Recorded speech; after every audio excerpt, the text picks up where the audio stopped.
Welcome back to another recap. Today's recap is about round 6 of Sharjah Challengers.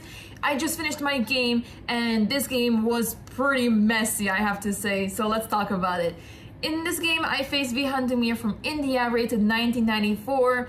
My opponent is a young player and has had quite a lot of rating gains recently, so I was slightly nervous about this game because I haven't really had a good tournament so far, and I thought, okay, my opponent does have a good tournament so far, so let's see what happens. My opponent, well, I started with e4, my opponent went for e6, d4, d5, knight c3. Usually against the French, well, it's really funny because I usually play the French, but now I'm facing the French, which rarely actually happens. Usually people avoid playing French against me because I either have e takes d5 in the database or knight d2, and I think because people see e takes d5 a lot, they try to avoid this and play something else against me. So when someone plays the French against me, it's a really rare occasion for it to happen. So that's why, yeah, I expected the French to happen, but at the same time I thought maybe my opponent will play something else, we'll see.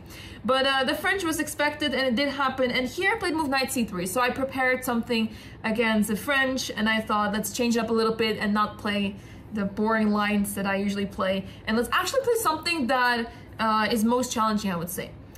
However, the problem is that my opponent mostly plays knight f6, which I'm also super familiar with. This is also what I play with black pieces, but my opponent played bishop b4. And here I thought, oh, yeah, so I don't know anything about the winner war. Zero. I have seen lots of games. I have seen tons of games, and every single time I just go through the game, click, click, click, and I think, okay, it's super messy, super sharp, tactical, and I just try to avoid this altogether. I don't like playing it with black pieces. I've never played it, but years ago, let's say like, I don't know, 10, 12 years ago, I remember looking at these lines and I thought, yeah, we're not doing this. And that's why I went for knight f6 instead.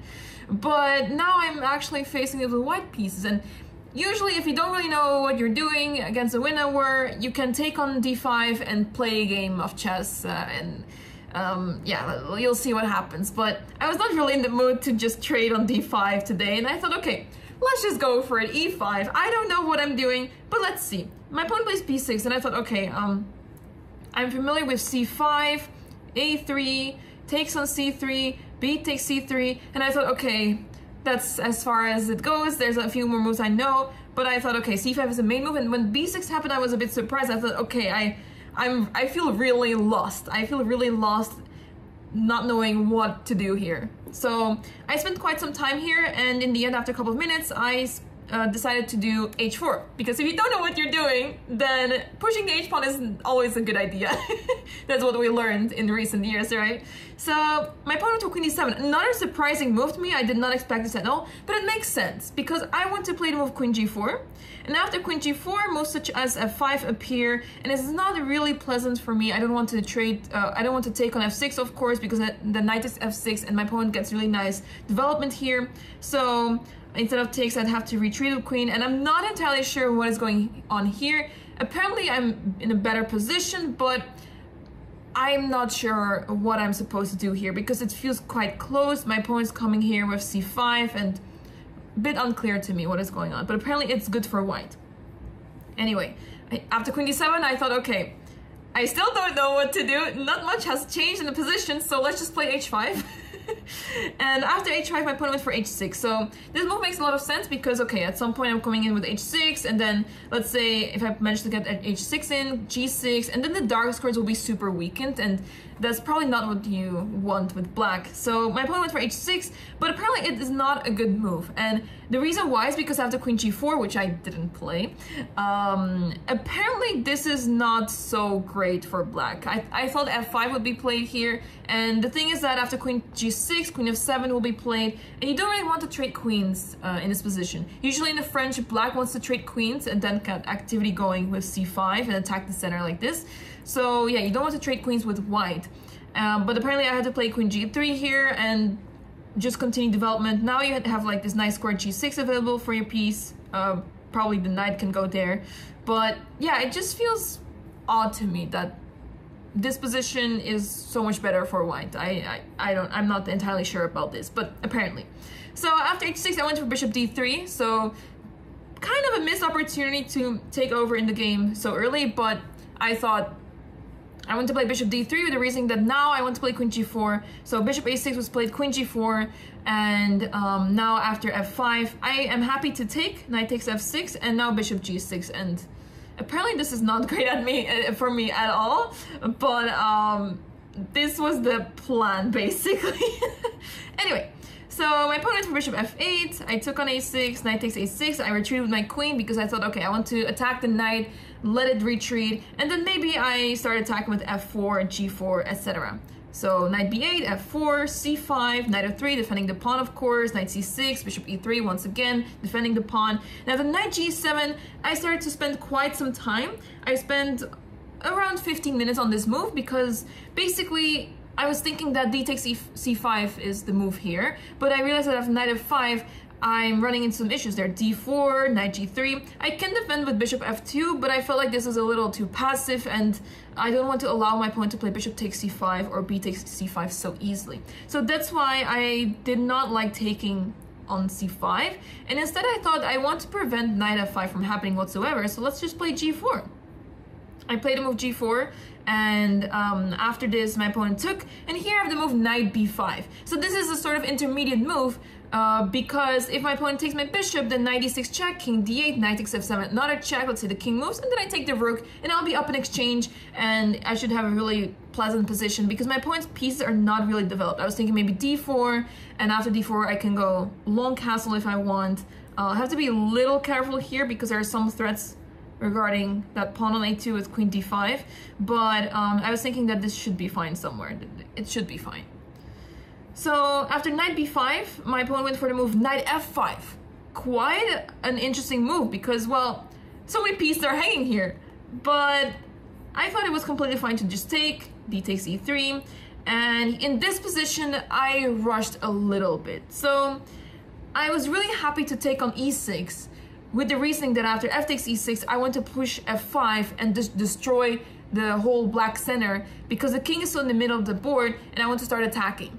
But once I took, I realized that f5 is maybe not that good because if I play f5, I could not quite see how I'm actually winning this because, of course, the idea is that after takes, there's e6, and if you take, you lose the queen with knight c7.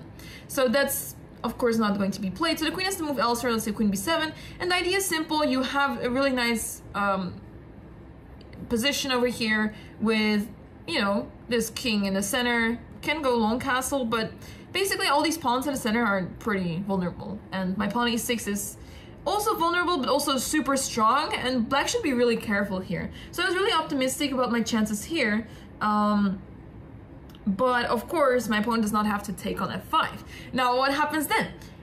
What the move that concerned me the most here was long castle, funnily enough. It's not the best move, but why this bothered me so much is because after f takes e6, queen takes e6, I could not really see what the follow-up is, where the win is, and I thought the king is safe over here on c8, but turns out that there are moves such as knight bd4, takes, and this is fine. After queen takes e5, there's queen a6 check, and black is running into some issues here, so you have to be careful. But yeah, for some reason I just disregarded this. I thought maybe the queen just retreats, and the position felt rather equal to me, and I wanted to have something more concrete going on and not just something that looks okay, but yeah, it felt a bit too risky to go for this. So that's why long castle was a move that I really didn't like, and I thought for that reason I don't want to play f5, because if I play f5, I'm basically allowing a trade to happen with this pawn, and I want to take that pawn. I want to capture it because it's a huge weakness. Imagine if I get my rook on g6 and maybe a queen on g4 and a knight on d4, then it would all make sense and I will be able to capture that pawn at some point. So I wanted to play for the long term and not short term in this position. So I played long castle for that reason, bishop c5, and here I went for rook g1. So here I want to keep an eye on that g7 pawn and also prepare to move rook g6 if needed. Short castle was played, and I was a little disappointed about this move because the king is safe now, the rook is attacking my pawn, and I thought, oh, with my knight on b5, my knight over there feels a little bit out of the game, offside, whatever you want to call it. And I didn't really like that. I felt like the knight was misplaced there, so yeah, I was feeling a little less confident about my chances in this position. So I went for rook g4 because I want to defend the pawn, of course, and maybe prepare rook g1, rook f7, c3, with the idea that I want to play b4. So rook af8, b4, and here my opponent made a mistake. Apparently the move here is to counter-attack that knight on b5, which is crazy because it looks like this knight is useless for the game. But turns out that this is necessary, and then after b takes c5, a takes b5, black is completely fine, my king is super exposed, and it's really difficult to see how it can actually attack here. So yeah, I didn't quite expect this either, that a6 was actually such a good move, but turns out it was, and my opponent went for bishop e7. So this bishop retreats, but now I have rook dg1. So now there's no rook takes f4 because then I can take on g7 and I'm completely winning. So for that reason, rook g1 I thought was really good. Rook c8 was played, and here I went for king b1. I wanted to play it safe because I thought there's some knight takes b4 tricks. I don't really like that.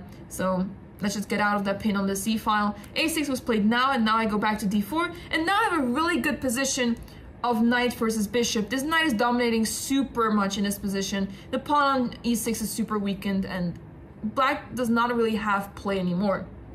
However, there's rook takes c3, f5, so finally I get to play f5 because after e takes f5 there's e6 and black is lost, so you can't take on f5, and f takes e6 is also the threat. So my opponent plays move queen a4, really good move, f takes e6, queen takes b4 check. Turns out that f takes e6, after this it's zeros, and the reason why is because there's rook f8, rook takes g7, king h8, and apparently there's no win for me here. So if you take on e7, then you lose the rook by this capture over here. Queen takes e7 on the next move because it's check. So apparently this is still draw. This is insane.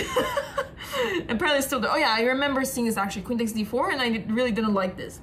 Anyway, so after rook f8, rook takes g7, king h8, and yeah, what else do you have? It's hard to see how I can make progress because black is coming in here with queen takes b4, rook f2, and at some point there will be some repetition, but really, really difficult, and it's super messy position basically. So my opponent went for queen takes b4, and this was the moment that things turned around finally in the position because after some thought, I really wanted to play king a1, but what I really didn't like was the move rook f2. I really didn't like that, and as I said, not just yet. I thought rook f2 was a big problem, but I guess first rook f8. I thought rook f2 was the problem. No, not in this position. Yeah, I thought rook f8, and if I take king h8, yeah, it's difficult to make progress here. Whenever I move the queen, there's rook f2 type of moves, or basically I'm in trouble as my knight is hanging on d4. I really thought that was some rook f2 move. I'm not sure where I saw this, but anyway. After queen takes b4, I played move queen b2 because if queen takes b2 check, king takes, there's two rooks hanging in the position. So that's why it's completely lost for black, and black cannot defend those rooks. So rook f8 was played to move the rook simply to a safe square. Queen takes, bishop takes, rook takes g7, king h8. And here was really funny actually because I thought that I'm checkmating in a few moves. I thought rook 7 g6, king h7, knight f5, and the threat is simply that I want to take on h6 and checkmate. If rook takes f5, rook g7, and then it's checkmate this way. But what I realized once I played rook takes g7 and king h8 was on the board, that after rook 7 g6, there's rook c7. And this is really devastating to me. I thought, oh no, I'm almost throwing my game. What am I doing? Apparently e7 is still winning here. So after bishop takes e7, of course, it's going to be checkmate. So rook takes e7 has to be played, and then knight c6, and you pick up the bishop on b4. So I thought, okay, when I saw this afterwards analysis, I thought, okay, fine. I didn't see that. I saw rook c7, and I got pretty devastated that I missed some chances, or I missed this line altogether, but I should have looked a bit closer. But anyway, e7 is simply also winning. Bishop takes e7 because otherwise I'm just going to maneuver the knight over here.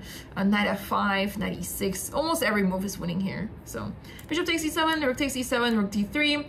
I still have to play super carefully because my opponent has this pawn on e3, and it takes 2 moves to basically promote. So I have to be super careful. Knight e6, rook c8, knight f4. So I'm attacking that rook, rook d2, and now I have the opportunity to play rook gg7, because if I played that a move earlier, this is a draw. Because rook d1 check, king b2, rook d2, and I just cannot get out with the king. If I go up all the way, then I get checkmated as well. So I should be really careful here. And that's why I play knight f4, because after rook d2, now I can play rook gg7, and after rook c6 to defend against knight g6. I still play it. By the way, this knight on f4 is covering the d3 square, so that's why knight f4 was so important. Knight g6, rook takes, h takes g6. My opponent made a few more moves, but after the rook trade and king c2 to stop the pawn on e3, this is when my opponent resigned. So I was super happy with this game, actually. It was a little messy, not very accurate overall, but I feel like I played well, even though I had no idea what I was doing in the opening. But I'm really happy about this game. I really felt like I did pretty good this game, and yeah, I'm super excited for the next round already. So yeah. Thank you so much for watching, everyone. Thanks for all the support. Only 3 rounds left, guys. Only 3 rounds left. So let's end on a good note in the last 3 rounds. There's a lot to fight for still, so let's make the best out of it. Thanks for watching, guys, and hope to see you in the next video.